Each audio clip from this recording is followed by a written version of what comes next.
Good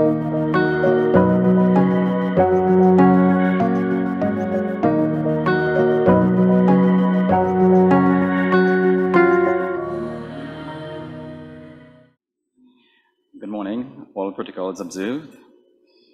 It is my singular honor to bring remarks on behalf of the National Gas Company of Trinidad and Tobago, as we join with IAM movement to open this inaugural Green Infrastructure in the Caribbean Conference.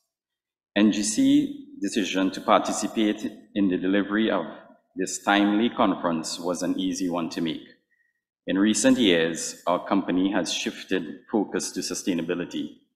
Guided by an extensive green agenda, our mission is to support national and regional efforts to build a more sustainable future for our planet by focusing on mechanisms to reduce our carbon footprint and enable positive social change. Education and public awareness are central to that mission, and this Green Infrastructure Conference fits squarely within our agenda. The term green infrastructure may not be familiar to all, but the concept is by no means a novel one. Throughout the history of urban planning and development, efforts have been made to integrate nature into built environments.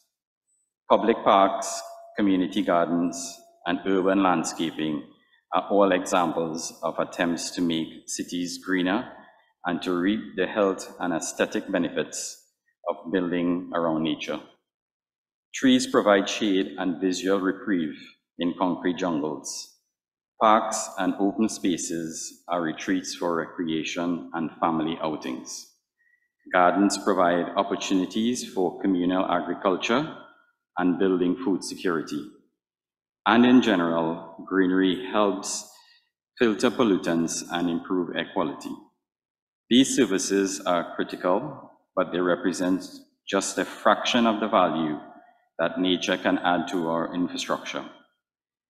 Of late, we have seen increasing need to adapt our built environment to our changing climate and intensifying weather events.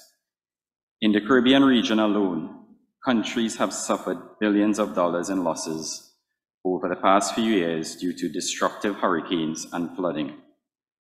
Buildings have been leveled, roads and other infrastructure have been undermined due to land slippage. Damage to public utility systems has disrupted water and power supply to consumers. These challenges are projected to become more acute over the coming years, which means as a region, we need to focus on strengthening the resilience of our built environment. If we look closely, we'll find that nature is brimming with ingenious engineering solutions that we can leverage to build more sustainably efficient structures, towns, and cities.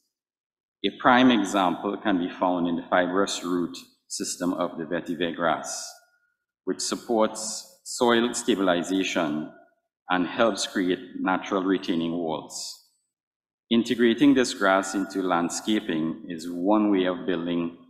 Designers are harnessing nature to engineer infrastructure that can withstand the impacts of climate change.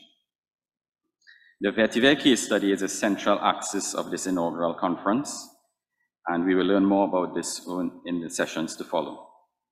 Of course, climate adaptation goes beyond weatherproofing our buildings and infrastructure. We need to build more thoughtfully to proactively steward our critical resource such as water, arable lands, soils, coastal zones, and environmentally sensitive areas and species.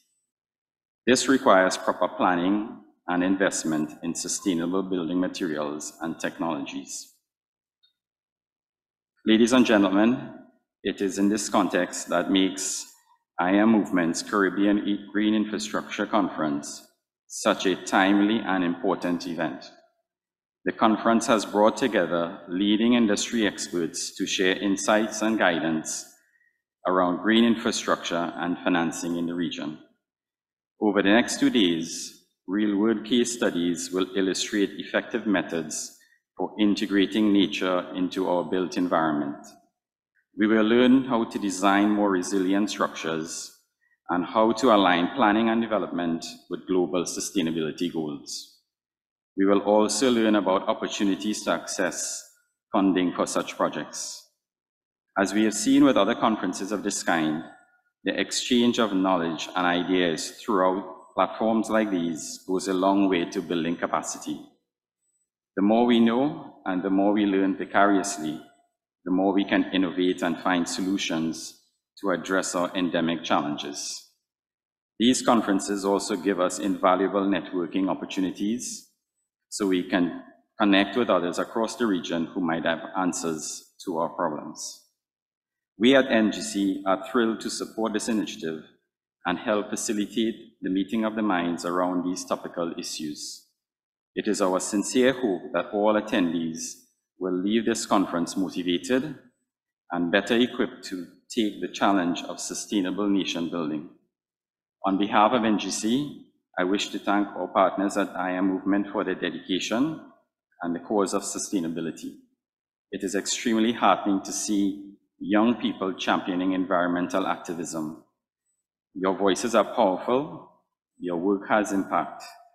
We at the NGC are happy to work alongside stakeholders like yourselves to propagate climate conversations, to connect our people with information, and to lobby for action at all levels of society.